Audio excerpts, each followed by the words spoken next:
বন্ধুগণ, আমরা এখানে আসছি, এটা হলো লালবাগের কেল্লা, যেটা আপনারা জানেন যে ঢাকা রাজধানী ঢাকা শহরের দক্ষিণ পশ্চিমাঞ্চলে অবস্থিত। এটা হলো বাংলাদেশে একটা অসমাপ্ত দুর্গ, মুঘল আমলের দুর্গ, যেখানে মুঘল সম্রাট আওরঙ্গজেবের পুত্র আজম শাহ, যিনি এখানে এই দুর্গটা 1678 সালে নির্মাণ কাজ শুরু করেন। নিশ্চয়ই আপনারা জানেন যে বন্ধুগণ, যে 16 শতাব্দী ছিল মুঘল আমল, যেটা আমরা দেখি যে দিল্লিতে বা অন্যান্য মুঘল স্থাপত্যকলার মধ্যে বাংলাদেশের মধ্যে এটা একটা গুরুত্বপূর্ণ স্থাপত্যকলা। এখানে আমরা যে জায়গাটা দাঁড়িয়েছি, এর পেছনে একটা পরী বিবির মাজার আছে। ইনি শায়েস্তা খানের কন্যা ছিলেন।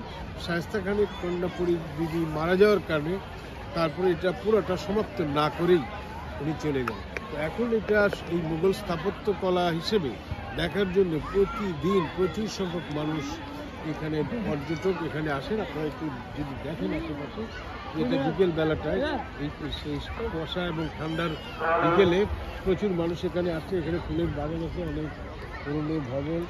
কাঠামোটা দেখেন, এটা একটা মানে সেই রকমভাবে 16 শতাব্দীর মুঘল আমলের এটা অত্যন্ত সৌন্দর্যমণ্ডিত একটা সৌন্দর্যমণ্ডিত স্থাপত্যকলা। শুধু স্থাপত্যকলা না, অসমাপ্ত স্থাপত্যকলা আমি বলবো না, এটা একটা ইতিহাসেরও সাক্ষী যে মুঘল শাসন আমল এই ভারতীয় উপমহাদেশে সবচেয়ে গুরুত্বপূর্ণ শাসন আমল। ভারতীয় উপমহাদেশের যে মুসলমানদের শাসন যেটা শুরু হয়েছিল মুঘল শাসন আমল, সেইখানে এই সময়টাই এখানে সেটা এসেছিলেন। বাংলাদেশে এটা একটা গুরুত্বপূর্ণ ঐতিহাসিক স্থান। মুঘল শাসন আমল সম্পর্কে আমরা যারা বই পুস্তকে পড়ি, এটা অনেকগুলি, যেমন ধরেন আমরা তাজমহল দেখি আগ্রাতে, দিল্লিতে, কিংবা সম্রাট শাহজাহান, কিন্তু এখানে সম্রাট আওরঙ্গজেবের কন্যা পরী বিবির মাজার এই বাংলাদেশে অবস্থিত। তো মুঘল শাসনটা পুরো 16 শতাব্দী জুড়ে বাংলাদেশের বিভিন্ন স্থানে জড়িত ছিল। তো সেই দিক থেকে আমি বলবো যে যারা ইতিহাস ঐতিহ্য সম্বন্ধে আগ্রহী, যারা দর্শনীয় জায়গায় দেখতে চান, খুব সুন্দর জায়গা দেখতে চান, তাহলে এই বাংলাদেশের এই গুরুত্বপূর্ণ ঐতিহাসিক স্থাপনা দেখবেন, একটু ঘুরে দেখেন। এই গুরুত্বপূর্ণ ঐতিহাসিক স্থাপনাটার জুড়ে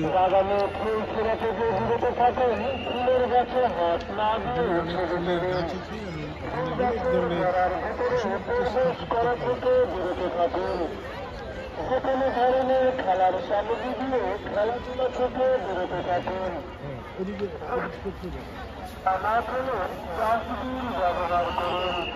পরিবেশ পরিচ্ছন্ন রাখতে সহায়তা করুন।